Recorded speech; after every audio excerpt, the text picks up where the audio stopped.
अस्सलाम वालेकुम व्यूअर्स, कैसे हैं आप सब। आज मैं आपसे जिस नुस्खे के बारे में बात करने जा रही हूँ, ये सदियों पुराना नुस्खा है।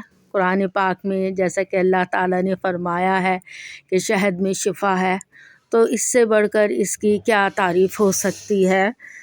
तो बीज़ वैक्स, जिसे उर्दू में देसी मोम या सिर्फ बीज़ वैक्स कहा जाता है, ये कुदरती मादा है, मोमी मादा है जो कि शहद की कारकुन मक्खियाँ अपने पेट के गदूद से ख़ारिज करती हैं ताकि शहद बना सकें।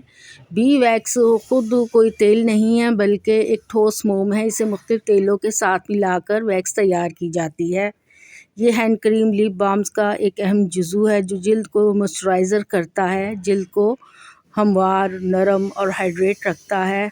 ये खुश्क और फटी हुई जिल्द के लिए, ख़ुसूसन फटी हुई खून रिश्ती एड़ियाँ, और जैसा कि सर्दी की वजह से हमारी स्किन पर क्रैक्स पड़ जाते हैं और उसमें से खुश्की होती है, स्किन पर दाने निकल आते हैं, तो ये उन सब के लिए बेहतरीन है। इसके अलावा अगर जैसा कि जिस्म पर कोई ज़ख़म लग जाता है, कोई कट लग जाता है, बच्चों के अमूमन घिसटें भी लग जाती हैं, तो उस पर भी इसके फ़ौरी लगाने से ये एंटीबायोटिक का काम करता है, बल्कि जो हमारे मेडिकली एंटीबायोटिक हैं उनसे बहुत बेहतर ये काम करता है। तो थोड़ा सा दिखने में तो ये सख्त होता है, लेकिन अगर आप इसे नाइफ़ की मदद से कटिंग करेंगी तो ये इजीली आपसे ये कट जाएंगे, इसके पीसीस हो जाएंगे। और इसके अलावा इसका बालों पर इसका बहुत अच्छा इफ़ेक्ट पड़ता है। जैसे कि आपके फ्रीज़ी हेयर्स हैं, ख़ास तौर पर सर्दियों में बाल अक्सर फ्रीज़ी हो जाते हैं, तो जब हम अपनी स्किन पर, बालों पर इसको लगाते हैं तो उससे बाल एकदम स्मूथ और सीधे हो जाते हैं। बी वैक्स को अगर आप जैसे कि खरोंचें पड़ गई हैं या जिल्द आपकी जल गई है, तो उस पर भी इसको लगाने से इसकी काफ़ी अच्छा इफ़ेक्ट पड़ता है। तो यहाँ मेरी बीज़ वैक्स कट गई है, तो मैं इसकी रेशो आपको बता दूँ। यहाँ पर मैंने तकरीबन 49 ग्राम बीज़ वैक्स के लिए है, और तकरीबन इसके साथ मैं सरसों ऑयल यूज़ करूँगी, तो वो मैंने लिया है यहाँ 500 ग्राम। तो अब मैं इसको तैयार करने के लिए लेकर जा रही हूँ। यहाँ पर मैंने एक पैन लिया है, और इस पैन में मैंने तकरीबन 500 ग्राम सरसों ऑयल ले लिया है। तो इसको मैं इसमें डाल रही हूँ, और जब तक कि ये थोड़ा गर्म नहीं हो जाता है, अच्छा ख़ासा गर्म हो जाए, जैसे कि हम अमूमन अपने घर में फ्राई करने के लिए जितनी आंच पर अपने ऑयल को गरम करते हैं, तो बस यही इसका प्रोसीजर है कि आपने बस इतनी देर तक ऑयल को गरम रखना है कि इसमें से भाप निकलनी शुरू हो जाए, और ये फिर इसमें हम अपनी बीज़ वैक्स को डालेंगे। आँच आपने इतनी ही रखनी है जितनी कि मैं आपको दिखा रही हूँ। तो बस अब इसमें से स्टीम आनी शुरू हो गई है, तो बस अब हमारा तेल तैयारी के मराहिल में है। अब इसमें छोटे छोटे बबल्स भी बन रहे हैं।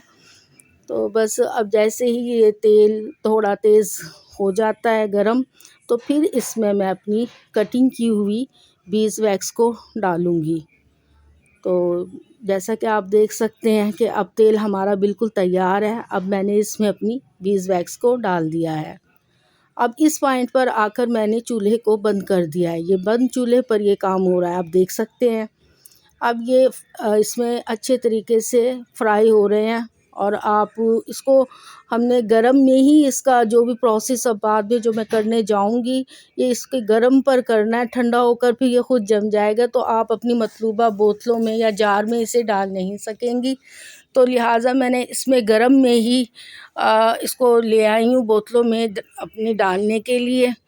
तो अब ये बिल्कुल तैयार है। इसको अच्छे से आप 1-2 मरतबा मिक्स कर लें स्पून के साथ। फिर मैंने इसके लिए विटामिन ई भी रखे हुए हैं। विटामिन ई के मैंने इसमें 3 से 4 कतरे लिए हैं। वैसे तो विटामिन ई की ज़रूरत नहीं है, क्योंकि माशाल्लाह से इस मोम के अंदर कुदरती हयातीन इस कदर वाफर मिक़दार में मौजूद है कि हमें कोई अल्टरनेटिव विटामिन्स की ज़रूरत नहीं है, लेकिन मैं ये इसलिए ले रही हूँ क्योंकि आजकल की जो बच्चियाँ हैं वो विटामिन ई को विटामिन ए हो या ई हो, आर्टिफिशियल ज़राए से लिए हुए विटामिन्स को ज़्यादा पसंद करती हैं। तो ये बिल्कुल ऑप्शनल पर है, ये नहीं कि इसकी कोई ख़ास ज़रूरत नहीं है, क्योंकि जो मिक्सचर मैंने बनाया है इसमें किसी भी किस्म के विटामिन्स की ऊपर से डालने की ज़रूरत नहीं रहती। लेकिन मैं फिर वही बात कर रही हूँ कि मैं जो आजकल बच्चियाँ पसंद करती हैं, ये मैंने इसलिए डाल रही हूँ इसमें।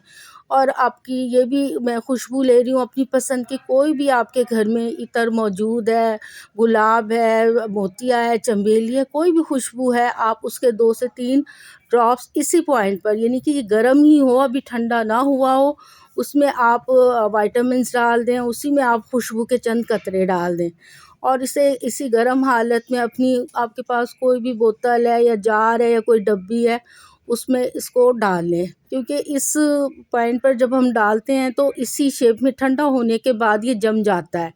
फिर आप उसको ना किसी भी अपने मतलूबा पॉट में नहीं इसको रख सकते, तो इसे हमें इसी गर्म हालत में डालना होता है। और जो हम खुशबू या विटामिन्स डाल रहे होते हैं तो उसे भी इसी पॉइंट पर डालते हैं ताकि वो अच्छे से एब्ज़ॉल्व हो जाए गर्म में ही। तो माशाल्लाह से मेरा तो तैयार हो गई है वैक्स, और बल्कि मुझे बाद में छोटी बकेट को भी लेना पड़ा क्योंकि ज़्यादा बन गया था। तो मेरी तो ये सर्दियाँ जितनी भी अब चलेंगी 2 से 3 माह, तो मेरे लिए तो स्टॉक काफ़ी है। अच्छा, इसमें एंड में इसके लतीफ़ अज्ज़ा बच जाते हैं मोम के, तो इससे आपने परेशान नहीं होना। अगर ये बच भी जाए आप अपनी एड़ियों पर लगा लें इसको। देखें जी, अब आप देख सकते हैं ये ठंडा होने के बाद हमारी बीज़ वैक्स इस हालत में है। आप देख सकते हैं ये बिल्कुल जमी हुई है, बिल्कुल भी बाहर नहीं निकल रही। ये मैंने इनके पलट कर भी आपको दिखा दिए हैं, ये आप देख लें।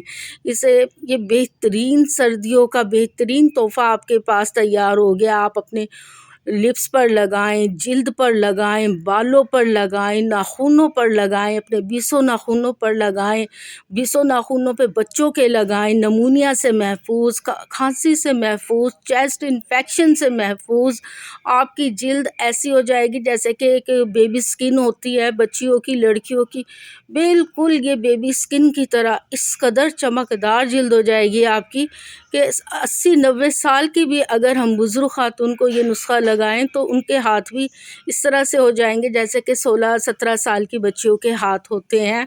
तो मैं आप सबको ये मशवरा दूंगी कि प्लीज़ आप सर्दियों में इस नुस्खे को ज़रूर बनाएं, इस्तेमाल करें। ना सिर्फ ख़ुद इस्तेमाल करें बल्कि इसे अपने तोहफ़े में भी अपने बहनों और भाइयों को दें। मैं तो इसका तोहफ़ा लाजमी देती हूँ अपने सब फ्रेंड्स को, बहन भाइयों को। और ये एक बिल्कुल फ़ी सबीलिल्लाह है ये नुस्ख़ा, यानी कि नानी दादी के ज़माने से हमारे घरों में ये नुस्ख़ा चला आ रहा है, तो इसलिए मैंने आपकी खिदमत में इसको पेश किया है। अगर आपको हमारी वीडियो पसंद आए तो प्लीज़ हमारी वीडियो को लाइक ज़रूर किया करें और अपना बहुत सारा ख़याल रखें, अपनी दुआओं में हमें याद रखें। और तब तक के लिए किसी नई वीडियो के लिए अल्लाह हाफ़िज़।